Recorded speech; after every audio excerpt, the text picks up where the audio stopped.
नमस्कार, मी डी.टी. आंबेगावे, मुख्य संपादक सत्य पोलीस टाइम्स।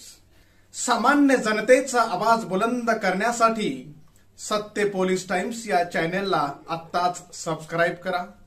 सत्य असत्याशी मन केली ग्वाही, मानी आले नाही बहुतमा। मित्र हो, संत तुकाराम महाराजांच्या या ओळींचा अर्थ असा होतो की सत्य काय आणि असत्य काय याची पडताळणी केल्याशिवाय कोणत्याही गोष्टीवर सहज विश्वास ठेवू नये। किंवा एखादा मोठा समाज किंवा एखादा मोठा राष्ट्र, एखादा मोठा समाज त्या गोष्टीवरती विश्वास ठेवत असेल किंवा तिला खरं मानत असेल तर आपणही तिला खरं मानावं असं त्या ठिकाणी कोणतंही लिहिलेलं नाही। पण आजच्या या सोशल मीडियाच्या काळामध्ये आपण जर पाहिलं तर एखाद्या गोष्टीच्या व्ह्यू वरून किंवा त्या गोष्टीला किती लाईक्स मिळाले या गोष्टीवरून त्या गोष्टीची सत्यता किंवा असत्यताची पडताळणी केली जाते। आणि मग या गोष्टीचा सत्य म्हणजे आपण रिअल म्हणतो आणि असत्य म्हणजे रील म्हणतो। मग या समाजाला सत्यता किंवा असत्य म्हणजेच रील किंवा रिअल मधला हा समाज फरक विसरत चाललाय का, हा या ठिकाणी प्रश्नचिन्ह निर्माण होतो। आणि म्हणूनच मी स्पर्धक कोड क्रमांक C2 आपणासमोर विषय मांडतो आहे, रील चा रिअल वरती प्रभाव पडत चाललेला आहे, म्हणजेच रील लाईफचा रिअल लाईफ वरती प्रभाव पडत चाललेला आहे। मग मित्रहो, या विषयाची मांडणी करत असताना या ठिकाणी रील म्हणजे नक्की काय आणि रिअल म्हणजे नक्की काय याचं थोडक्यात स्पष्टीकरण देणं मला तितकंच गरजेचं वाटतं। म्हणजे इंस्टाग्रामची रील आल्यापासून जर आपण त्या शब्दाला रील म्हणून जर समजत असू तर आपण कुठेतरी ते चुकीचे असू शकतो। कारण रील लाईफचा अर्थ थोडक्यात समजून घ्यायचा झाला तर एखाद्या माणसाच्या पडद्यावरचं आयुष्य जे पडद्यावरती फार वेगळं असतं आणि ऍक्च्युअल मध्ये फार वेगळं असतं। थोडक्यात माझंच उदाहरण द्यायचं म्हणालो तरी मी आज म्हणून या ठिकाणी वक्ता म्हणून जरी वावरत असेल तरी माझं रिअल लाईफ ही काहीतरी वेगळी असते। मी जरी आता या ठिकाणी कॉन्फिडंट असेल पण रिअल लाईफ मध्ये मी काहीतरी वेगळा असू शकतो। ही माझी झाली रिअल लाईफ। तर रिअल लाईफ त्याच्या पलीकडे काहीतरी वेगळीच असते, जे आपण जगतोय, जे आपण आहोत, आरशासमोर आपण स्वतःला जे पाहतोय ती म्हणजे रिअल लाईफ। पण आज या ठिकाणी या दोन गोष्टींचा आपण जर विचार करायला गेलो तर रिअल लाईफ आपल्याला जी पाहायला मिळते ती फार रंगीत आहे। ती म्हणजे त्यामध्ये रंगवून दाखवलेल्या सगळ्या गोष्टी आहेत, ती आभासिक आहे, ते आपल्याला माहिती सुद्धा आहे, पण आपल्याला ती हवीशी वाटते।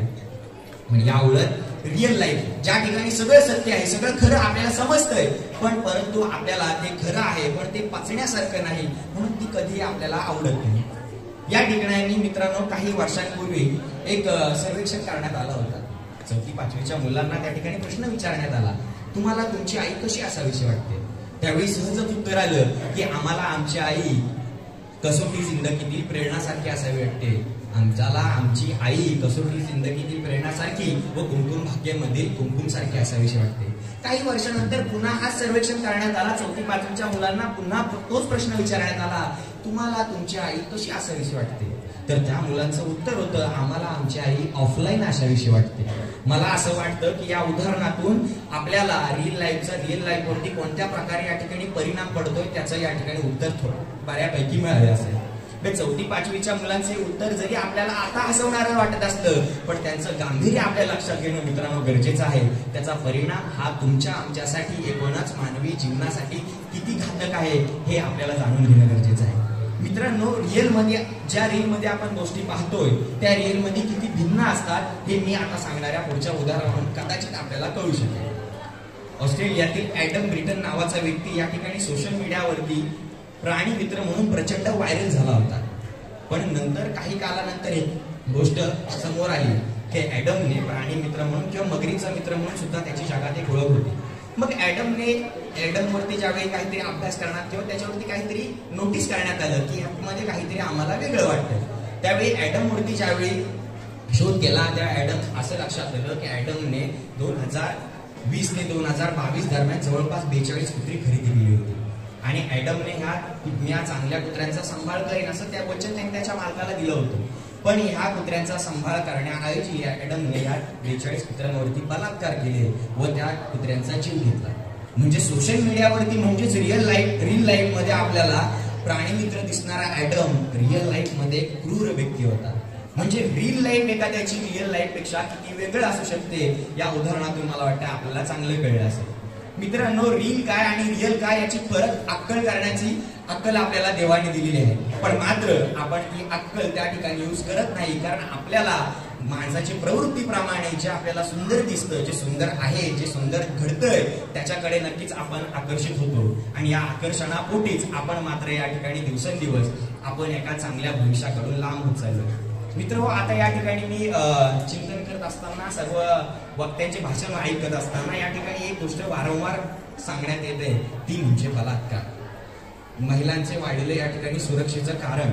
आता हे सुरक्षा काय या ठिकाणी ढासळत चाललेली आहे, बलात्काराचं प्रमाण का वाढत चाललेलं आहे, तर आपली बदललेली मानसिकता आणि या मानसिकतेवर परिणाम करणारा घटक म्हणजे काय, तर रील लाईफ.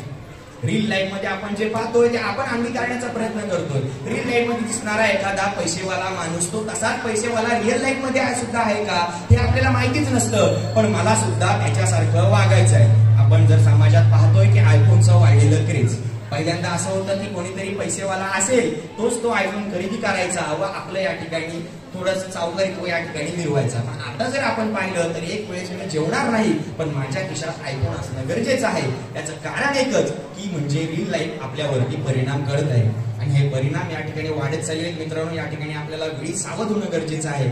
आपण या ठिकाणी पाहतोय आता समाजावरती त्या ठिकाणी मी परिणाम बोललो, तर आता या ठिकाणी मला वाटतंय रील लाईफ मधली गौतमी पाटील नाचत असती तर मला वाटतं तला तालुका या ठिकाणी एकजूट झाला असता.